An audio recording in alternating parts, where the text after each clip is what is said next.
hermanos. Amén. Vamos a iniciar el estudio de esta mañana.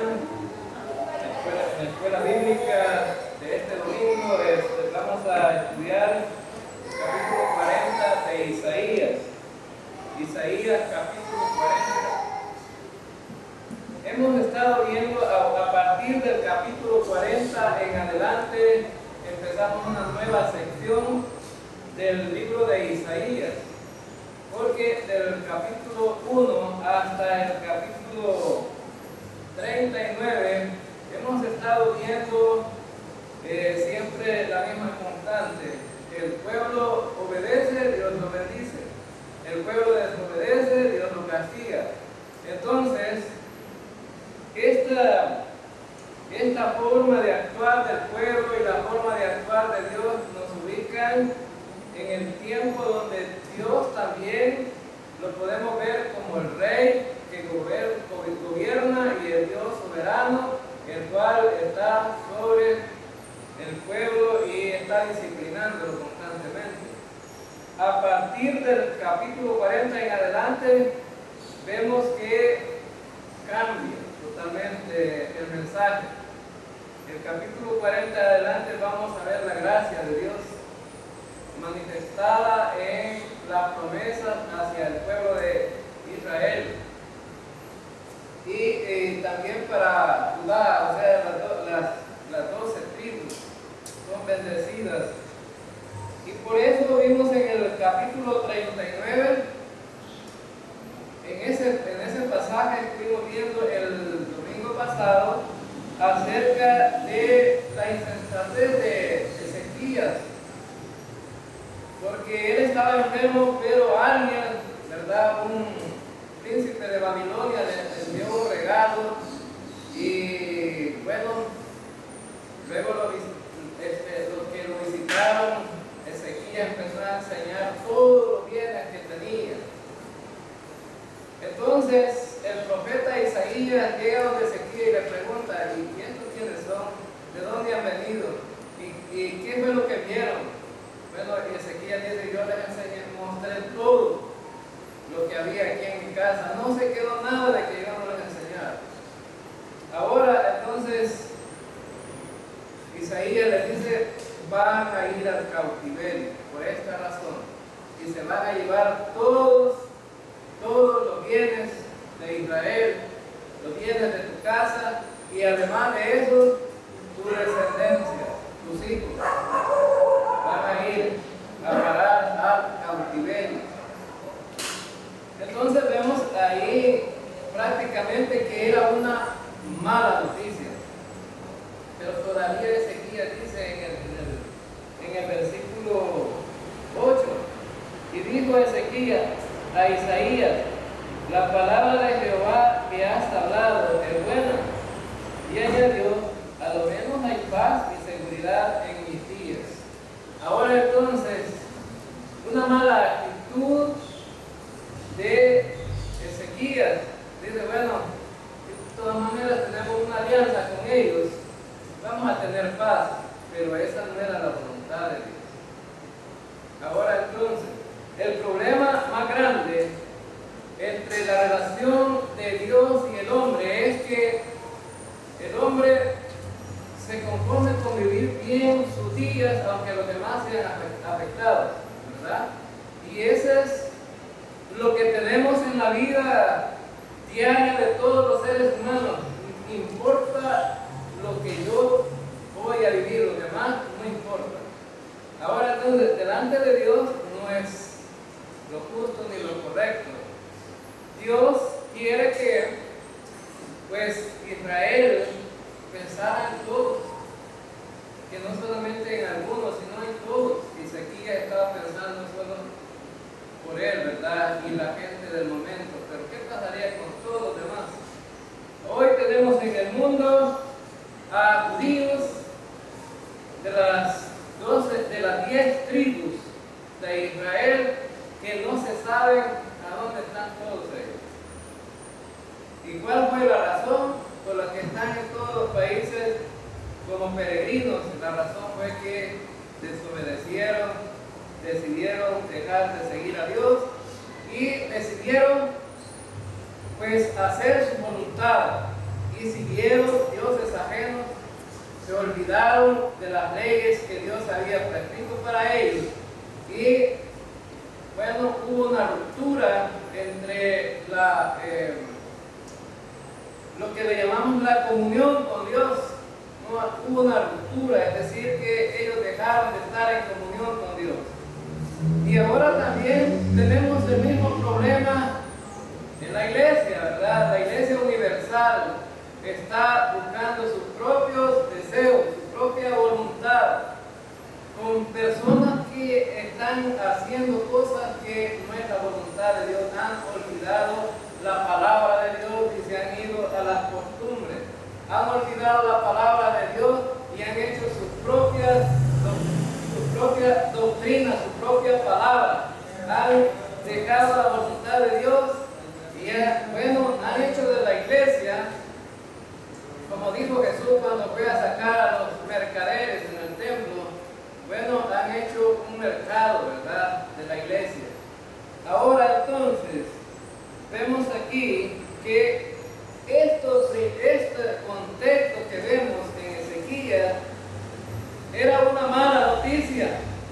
Y dentro del contexto de Ezequías, vamos a ver que también Dios es un Dios de gracia. Bueno, ya había empezado la gracia con Ezequías, le había dado 15 años más de vida. Pero ahora Dios piensa en todo el pueblo. Y dice Dios, bueno, vamos a cambiar el mensaje entonces. Y empieza en el versículo 1 del capítulo 40. Y dice, consolaos, consolaos, pueblo mío, dice vuestro Dios. Ahora entonces el profeta empieza con un capítulo de consolación. Bueno, cuando la gente ha sufrido tanto, cuando Israel y Judá han sufrido tanto tiempo en cautiverio, las 10 tribus y las 2 tribus de Judá estuvieron por mucho tiempo en cautiverio. Y ese es el sufrimiento que Dios es el que ve. Cuando ellos, bueno, estaban en cautiverio, ellos, bueno, tuvieron un sufrimiento que lo manifiesta en el libro de Lamentaciones. Es un libro que sería muy bueno de ver a la par de este libro de Isaías. Lamentaciones es un libro que se escribe por el hecho de las lamentaciones que estaba viviendo el pueblo en cautiverio, es decir, como esclavos. Es más, ahí se menciona a las mujeres violadas, se menciona a los hijos como esclavos, se menciona de que dejaron el culto hacia Dios y buscaron otros dioses, se menciona, es decir, la alegría del pueblo de adorar a Dios se acaba y se ve la tristeza, ¿verdad?, manifestada. Y ellos dicen, nuestras arpas y nuestros instrumentos de música están ahí colgados en las paredes, porque ¿cómo vamos a alabar a Dios? O sea, es un lamento de tristeza de poder querer hacer algo que no se puede. ¿Ya han fijado ustedes que a veces da tristeza que uno quisiera hacer algo y hay obstáculos muy grandes que no se pueden hacer y uno dice, estoy triste porque no puedo hacer lo que yo quiero? Ahora entonces, ellos en la esclavitud eran obligados a que dejaran sus costumbres y se sometieran a las costumbres de los pueblos que los tenían sometidos. Algunos no se doblegaron, pero la mayoría sí se entregaron, ¿verdad?, para no sufrir tanto. Decidieron seguir las costumbres paganas. Ahora, este versículo de consolación es hacia el pueblo de Israel, y dice, bueno, pueblo mío, dice vuestro Dios. La palabra pueblo mío fue ello significa que Dios todavía cuenta por hecho de que Israel sigue siendo su pueblo. Ahora entonces Dios no lo ha desechado y lo encontramos y ya lo estudiamos en la carta a los romanos. Dios no ha desechado su pueblo. Va a haber un remanente fiel que Dios va a rescatar en el futuro.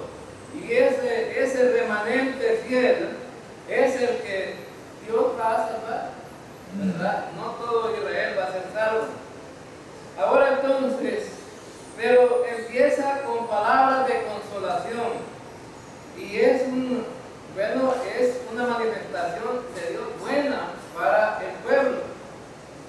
Porque durante un tiempo solamente ha sido de acusación, ¿verdad? Pueblo rebelde, pueblo que ha dejado su Dios, pueblo,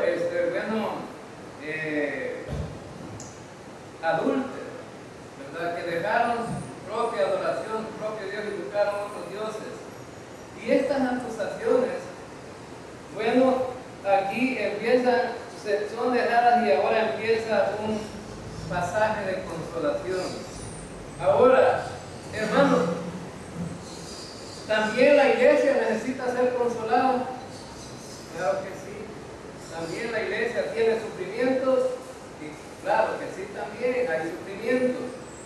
Ahora, y por eso el apóstol Pablo escribió, ¿verdad?, que en la segunda carta a los Corintios escribió él que solamente se podía consolar cuando uno había sufrido y había vivido el sufrimiento. Para poder consolar a otros, tienes que sufrir primero para poder tener palabras verdaderas de consuelo. ¿Se han fijado ustedes que, por ejemplo, en las apelaciones la gente llega y le dice a las personas que están en duelo, le dicen, bueno, me uno a su dolor? ¿Será tan cierto eso? Pues no es tan cierto. Aunque uno ve la tristeza de la gente, de los parientes, de alguien que murió, y ve sus caras, y ve que lloran, y ve todo eso, pero uno no siente igual que ellos, ¿verdad? Siente el sufrimiento de las personas, pero no siente igual que ellos. Por eso Pablo dice que él vivió en carne propia su sufrimiento para poder escribir ese versículo ahí en 2 Corintios, ¿verdad? Bendito sea el Señor Jesucristo, ¿verdad? Y dice ahí, Padre de toda consolación. Ahora entonces, Jesucristo había sufrido y Pablo vio el sufrimiento de Cristo y dice Pablo, solo Cristo me podía consolar a mí también en mi sufrimiento. Solo Cristo podía entender lo que yo estaba sufriendo porque Él sufrió primero en la cruz. Y por eso Pablo pudo decir así, ¿verdad? Pero él dijo otra cosa importante. Pablo dijo, por eso aquel también que es consolado, para que cuando alguien es consolado, pueda consolar a otros. Ahora entonces, y cuando los creyentes se enfrentan problemas similares que han vivido, tienen las palabras adecuadas para poder consolar a alguien más, ¿verdad? Para poder consolar porque han estado en la misma situación y se han dado cuenta acerca del dolor, el sufrimiento que hay que enfrentar y cómo se enfrenta. Ahora, entonces, lo que vemos aquí en el versículo 1 del capítulo 40, en primer lugar, son palabras de consuelo.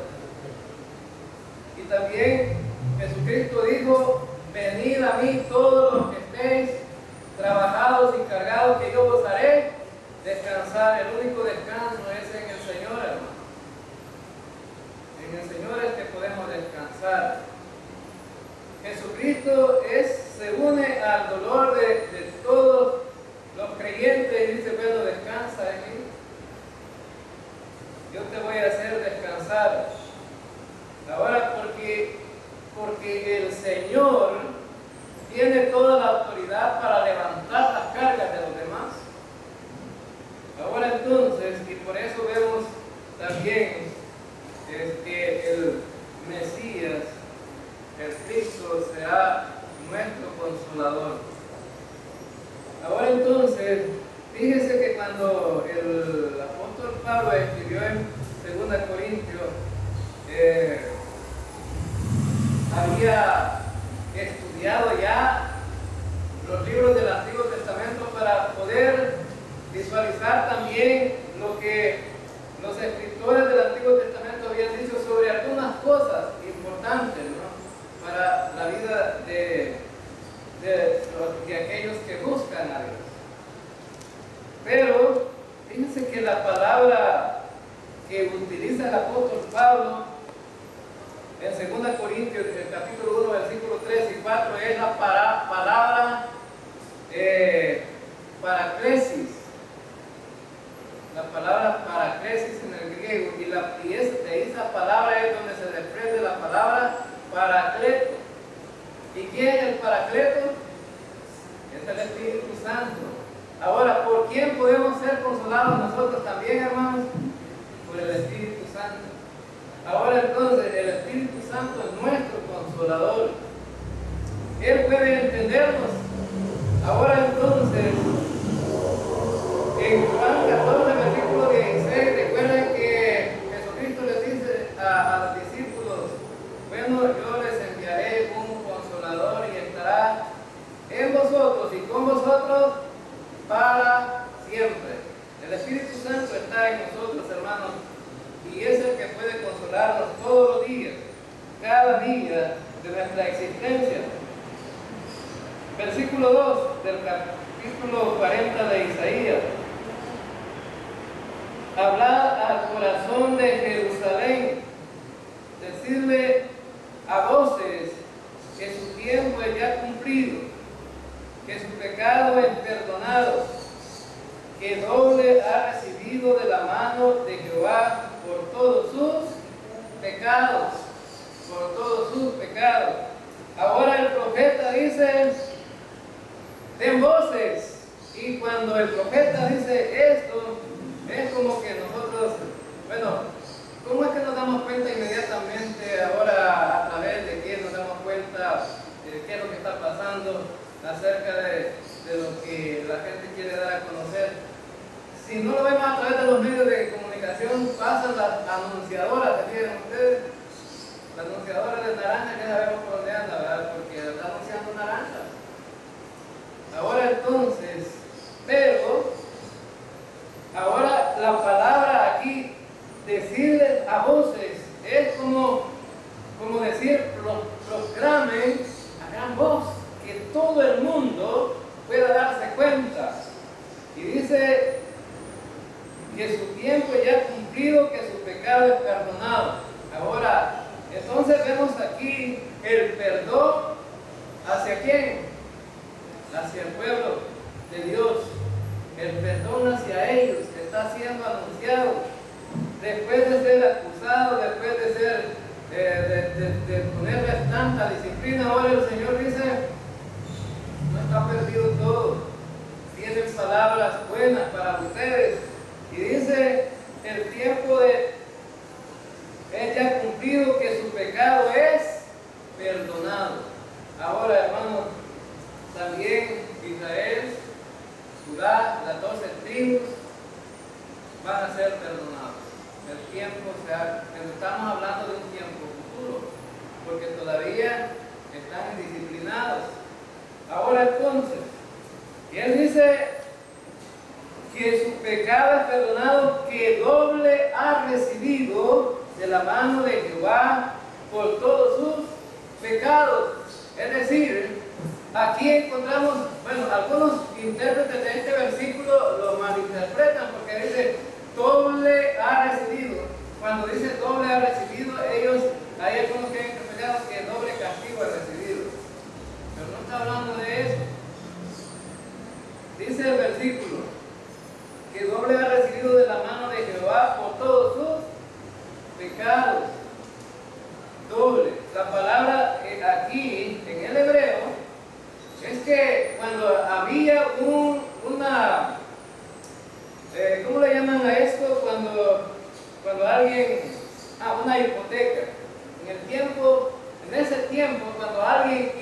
hipotecaba su propiedad, escribían dos documentos.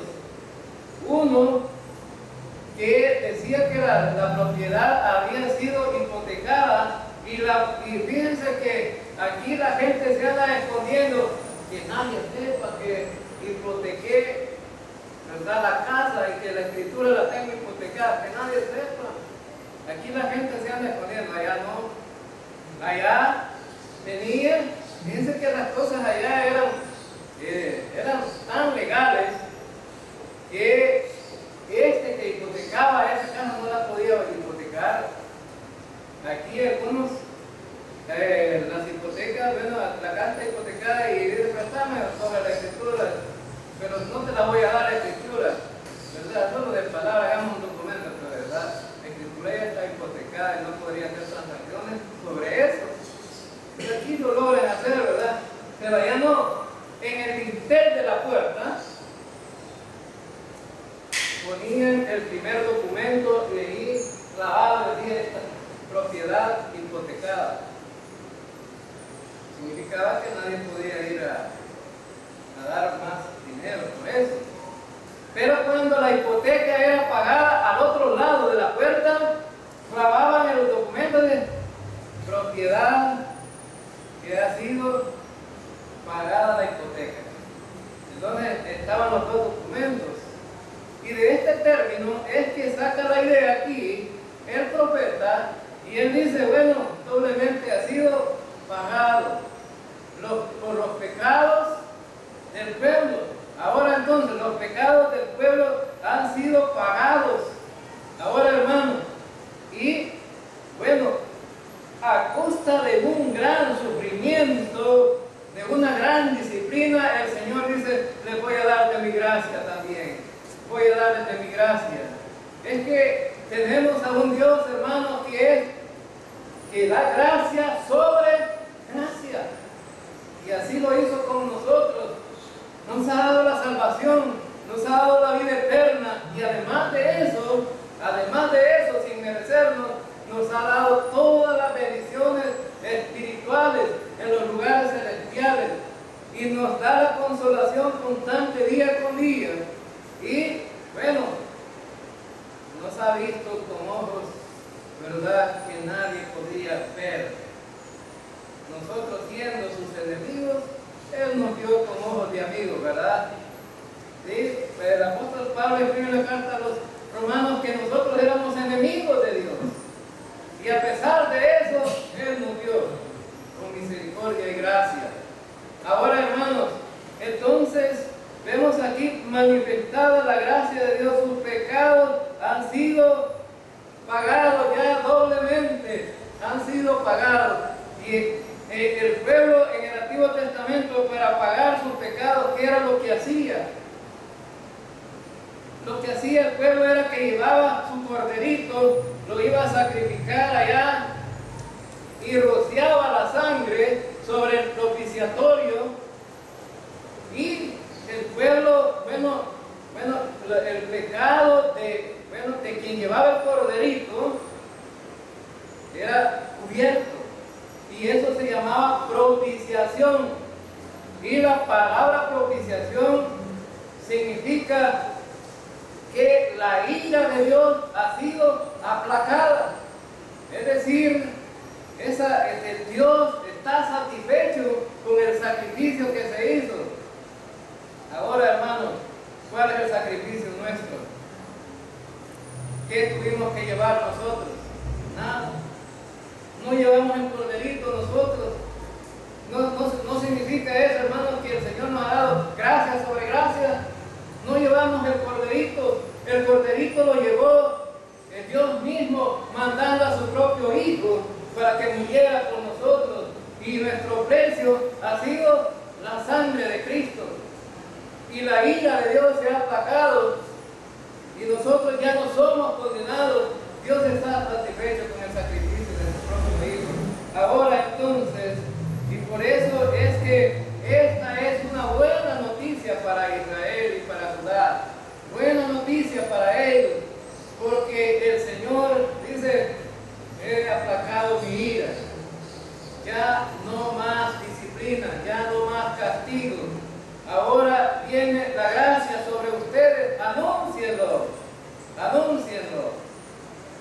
Ahora, hermanos, cuando nosotros salimos a evangelizar, a predicar el evangelio, también estamos dando una buena noticia a la gente.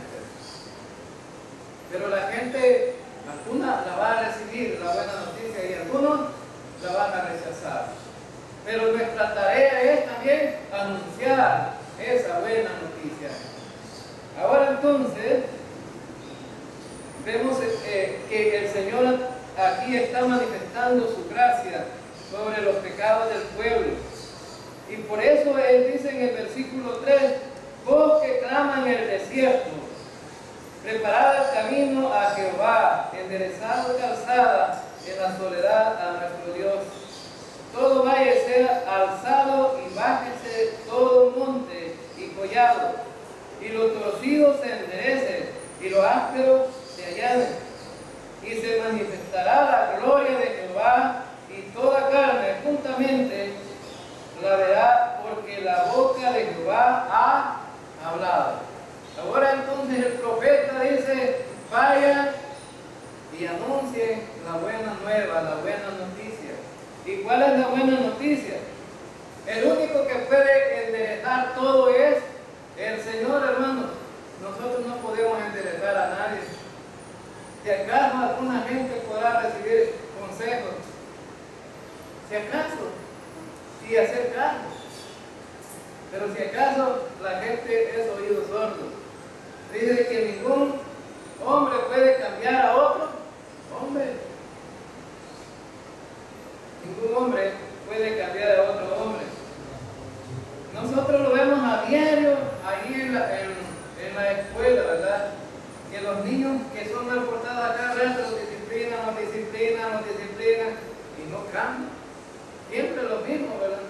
Y por eso en las listas de los indisciplinados siempre los mismos aparecen. Y uno los aconseja y les da consejos saludables para ellos, pero ellos se ven como lo contrario. Y de vez en cuando algunos pueden hacer caso. Por poco tiempo después, vuelven a lo mismo, ¿verdad?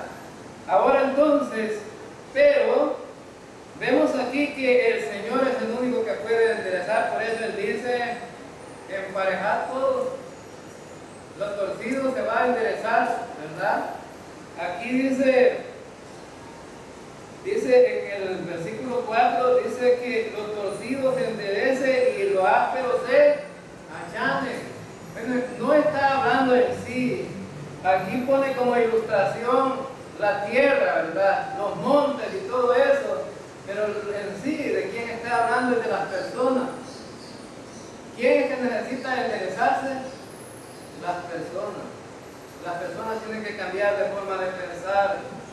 Las personas tienen que aprender a confiar en el Señor. Y aquí es donde el Señor está diciendo, proclamen esa buena noticia. Y aquí aparece una voz que clama en el desierto.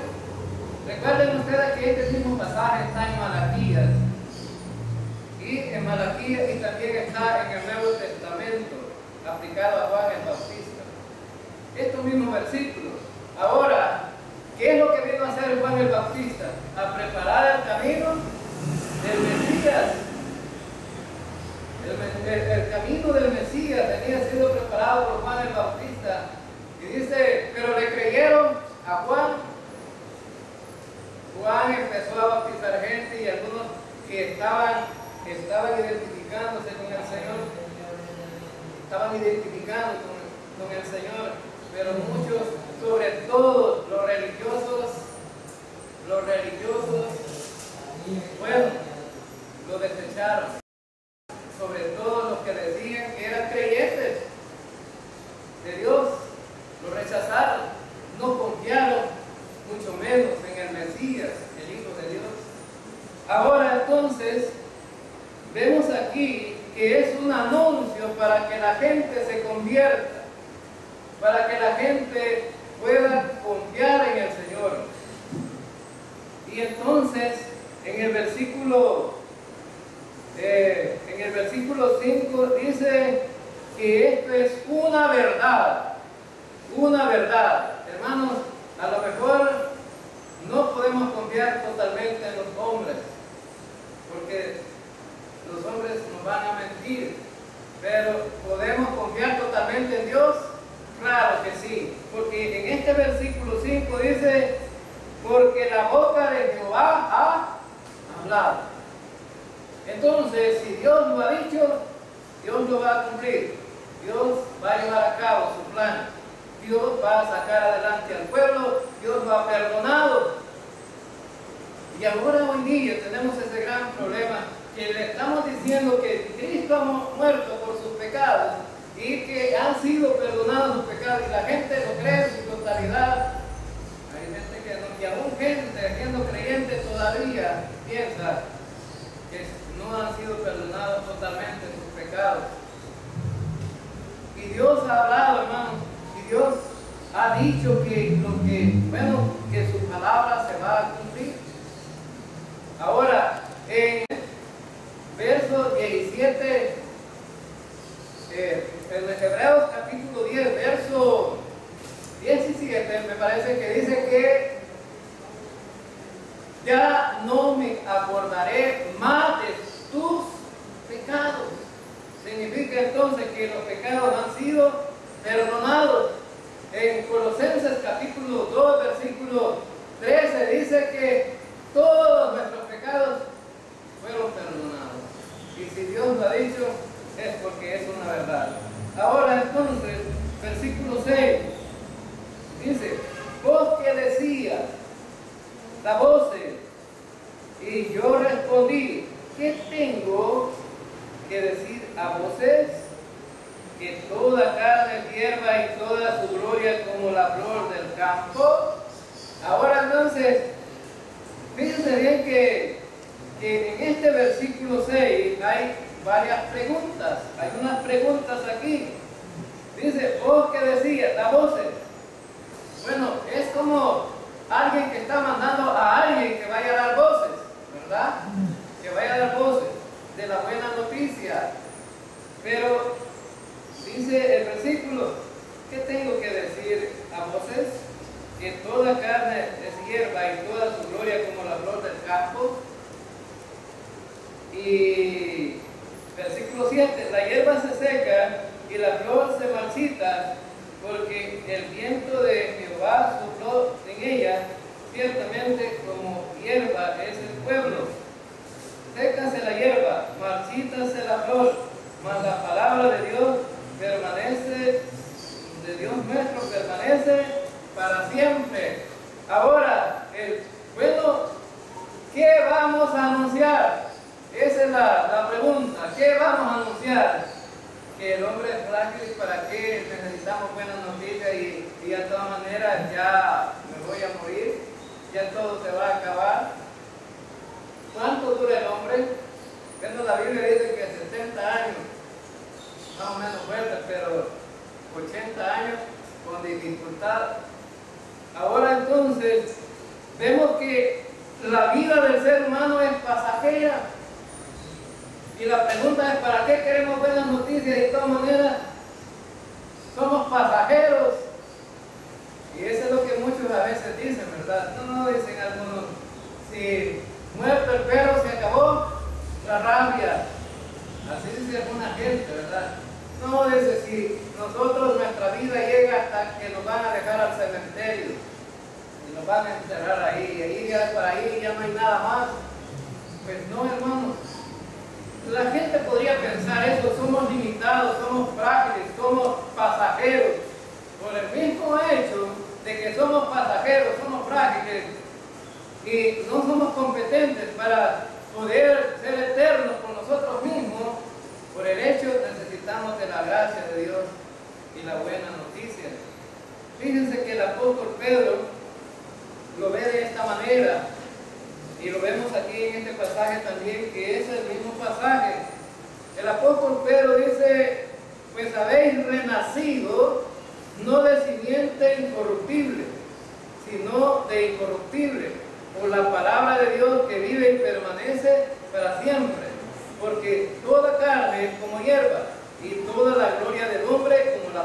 hierba se seca y la flor se cae, mas la palabra del Señor permanece para siempre.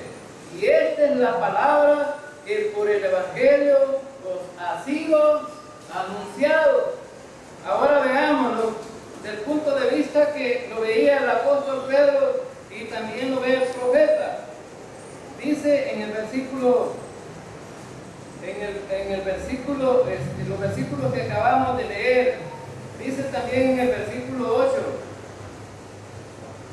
mas la palabra de Dios nuestro permanece para siempre. Y el apóstol Pedro le agrega, y esta es la palabra que os hemos anunciado, el Evangelio. Ahora, haciendo una comparación entre aquel pasaje del Antiguo Testamento del que Pablo está hablando, Isaías, y haciendo una comparación con el pasaje del apóstol Pedro, ¿qué es lo que garantiza entonces la eternidad del ser humano? ¿Qué es lo que garantiza la eternidad del ser humano?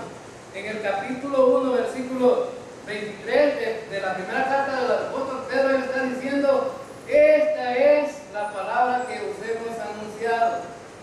¿Y cuál es la palabra que hemos anunciado? El Evangelio. Hermanos, porque la palabra de Dios permanece para siempre y esta verdad es eterna, el Evangelio. ¿Por qué podemos ser eternos ahora nosotros, hermanos, y podemos decirlo con toda seguridad? Podemos decirlo con toda seguridad porque el Evangelio, que es en la persona de Cristo, que murió por nuestros pecados, que fue sepultado y fue resucitado al tercer día, nos garantiza entonces ¿qué? La vida eterna. Nos garantiza la vida eterna. Y por eso es que a través de la palabra que ha sido anunciada, el Evangelio, nosotros creemos que somos eternos. Ahora entonces, este cuerpo en sí es pasajero, pero tendremos un nuevo cuerpo. Amén, hermano. Un cuerpo que será glorificado. Ahora, por eso el profeta dice, bueno, lo que ustedes crean pueden pensar que son frágiles criaturas como la flor del campo o como la hierba que se seca. Hay florecitas que solamente duran un mediodía. Hay algunas flores que solo duran la mañana y otras flores que solo duran en la noche. Hay diferentes variedades de flores, pero de todas maneras son frágiles porque no duran, no son eternas. Y ahora entonces, pero dice que el ser humano también es así de frágil, pero también el ser humano tiene esa esperanza de la eternidad. Y en el Señor no somos frágiles, hermanos, sin dudas, porque hemos reconocido que Él es el soberano y que Él es el que nos puede dar la eternidad, y por eso lo creemos. Ahora entonces, Él dice en el versículo 9, súbete sobre un monte alto, anunciadora de Sión, levántate fuertemente tu voz, anunciadora de Jerusalén, levántala, no temas, di a las ciudades de Judá, ved aquí al Dios vuestro. He aquí que Jehová el Señor vendrá con poder y su brazo se enseñoreará. He aquí que su recompensa viene con él y su paga delante de su rostro. Ahora entonces vemos aquí algunas cosas muy importantes. Bueno, el ser humano siempre tiene una tendencia a ser incrédulo. Algunos discípulos del Señor fueron incrédulos. Tenemos 12 discípulos del Señor fueron incrédulos. Casi siempre mencionamos a Tomás, ¿verdad? También. Pero había otros también ahí que eran medio incrédulos, ¿verdad? Y no meto el dedo ahí, ¿verdad? No creo. Y otro que le dijo el Señor, allá estaba, se dice, en la higuera, cuando estabas en la higuera te dijo. Bueno, y él dice, bueno, hasta que dice algunas cosas Jesús que son ciertas, dice, pues le digo mi Señor. hasta entonces. Ahora entonces habrá gente dentro de la iglesia todavía incrédula, aunque ha confiado en Cristo y es salva, pero algunas cosas todavía no las sigue creyendo, le hace imposible creerlas. Es imposible algunas cosas para algunos alcanzar y comprenderlas. Mas sin embargo, hermanos, este pasaje que acabamos de leer aquí dice: la palabra de Dios permanece para siempre, y eso es lo que debemos de confiar, que Dios nos ha dicho, Dios cumplirá. Eso es la verdad. No debemos de dudar que el Dios que tenemos es un Dios soberano. Pero dice este versículo: súbete a lo alto, en lo más alto, para que todo el mundo sepa, para que todo el mundo crea, para que todo el mundo pueda escuchar la buena noticia. Ahora, ¿era una buena noticia para Israel, hermanos? Claro que sí. Después de ser castigado por el tiempo, bueno es salir del castigo. Después de ser disciplinado, bueno es salir para tener la bendición del Señor. Ahora entonces, pero el Señor dice: proclámenlo, que toda la gente se dé cuenta. Ahora, hermano, la gran pregunta es que nosotros no somos judíos, no somos Israel, no somos Judá, no se refiere a nosotros, pero también ese mismo mensaje, la buena nueva, la buena noticia, nos ha sido dada a nosotros también. Amén, hermano. El problema es si te estás subiendo en lo alto para que los demás escuchen. Ahí es donde está el problema. ¿Cuánto estás anunciando? Bueno, allá en aquel tiempo no habían bocinas como ahora, ¿verdad? Ahora no necesitamos subirnos al techo ni ningún otro lado para que la gente se dé cuenta. Ahora tenemos algunos, se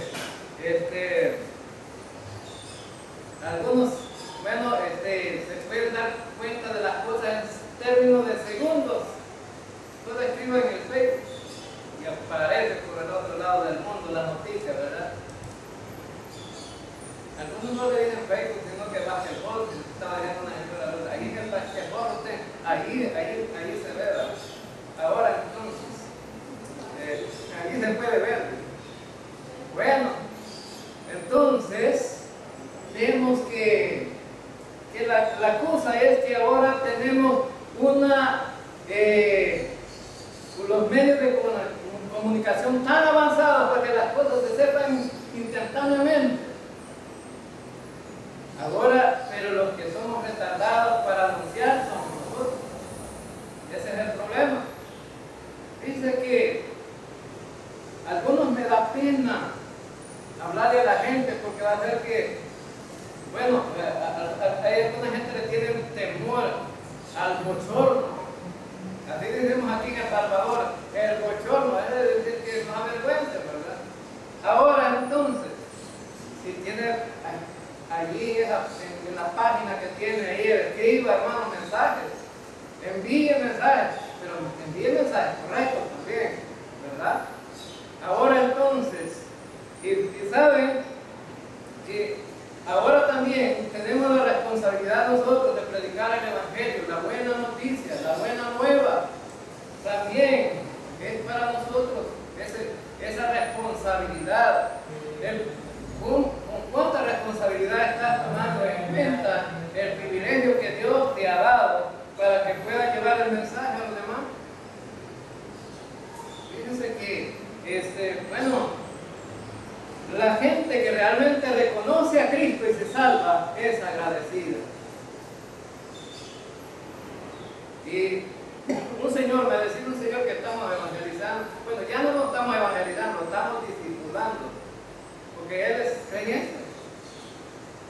Y dice: me arrepiento de haber llegado hasta esta edad y no haber confiado en Cristo. O sea, que pasé toda mi vida perdiéndole, ¿no? Esa es la idea, ¿verdad? Que dice esta persona: pasé toda mi vida perdiéndola Y hoy que llegué a Cristo, siento que ya me agarraron los años en los últimos años de mi vida. Pero más sin embargo, le decía, el Señor quiso llamarlo a este tiempo, este es el tiempo propicio para usted. Ahora entonces, pero hay mucha gente necesitada de Dios en el mundo, hermanos, y necesitamos llegar a ellos y predicarles el Evangelio. Por eso oramos constantemente para que las puertas se puedan abrir, los caminos se puedan abrir para nosotros poder ir y predicar el Evangelio. Esa satisfacción da cuando encontramos personas que dicen, sí, yo quiero estudiar la palabra de Dios y yo quiero saber acerca de Dios. Y aquí en el trajinar de la vida, del tiempo, a veces algunos se han ido con Cristo en el último momento de su vida. Como pastor he tenido la experiencia de ir a hablarle a la gente en los últimos instantes de su vida y han muerto. Pero se fueron con Cristo porque estaban conscientes. Yo recuerdo que hubo un hombre que no era religioso, él ni siquiera iba a ninguna iglesia. Y lo fui a ver 2 horas antes de morir y estaba bien consciente. Y le pregunté, ¿usted sabe para dónde va si muere? Al parecer pudieron ser no palabras de consuelo para alguien cuando llega, ¿verdad? Porque él me dijo, yo creo que ya no voy a morir. Pero fue oportuno decirle, ¿sabe usted para dónde va? No sé, no sé para dónde voy. Quisiera que yo le explicara para cómo se va al cielo. Sí. Y le expliqué en términos de 15 minutos, le expliqué el Evangelio. Y el Señor, en su gravedad, y no sé por qué, porque yo ni siquiera le dije, levante su mano.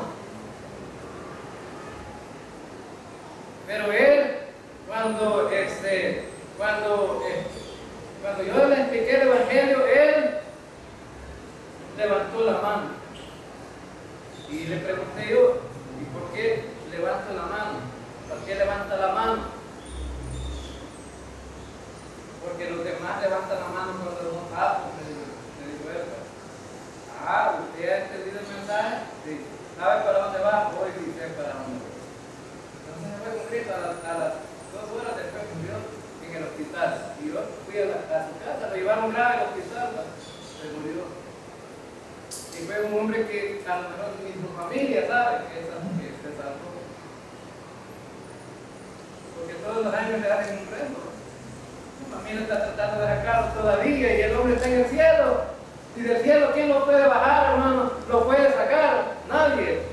Ahora entonces, nuestra tarea es entonces anunciar la buena nueva para que la gente se salve. Y entonces, vemos aquí, hermanos, que él dice en este versículo, en el versículo 10, he aquí que Jehová el Señor vendrá con poder y su brazo te señoreará, he aquí que su recompensa viene con él y su paga delante de su rostro.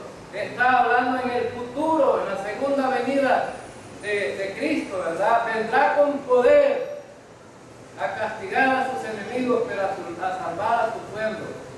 Está hablando acerca de la segunda venida, es decir, Jesucristo vino por primera vez, pero venía como un siervo. Pero aquí este versículo dice va a venir con gloria y poder. El poder, hermano, manifestado en la autoridad que Dios tiene verdaderamente para castigar a sus enemigos. Ayer anoche estábamos estudiando que Él vendrá a regir con vara de guerra sobre sus enemigos. Jesucristo va a venir y lo va a castigar con la espada de su boca. ¿Y cuál es la espada de su boca, hermanos? Su palabra. Jesucristo simplemente tiene que decir que sean castigados y serán castigados. No tiene que hacer más. Ahora entonces, terminamos aquí en este versículo. A partir del versículo 11, también empieza, bueno, en el versículo 11 dice: como pastor apacentará su rebaño, y en su brazo llevará los corderos, y en su seno los llevará. Pastoreará suavemente a la recién parida. Vemos a Dios como un pastor, el pastor que tiene cuidado de sus ovejas. Jesucristo también, cuando vino y ejerció su ministerio, en el capítulo 10 de Juan, habló acerca de que Él era el buen pastor, y que el buen pastor daba la vida por sus ovejas. Y ese es el pastor que tenemos nosotros también, hermanos, porque Él ha dado su vida por nosotros. Y no lo hizo a la fuerza, lo hizo voluntariamente. Él se sometió a ese castigo por amor a nosotros. Así como el pastor de pastores toma una ovejita en su brazo y la cuida, así también Dios tiene cuidado de nosotros, y el Rey de Reyes se entregó su vida por nosotros.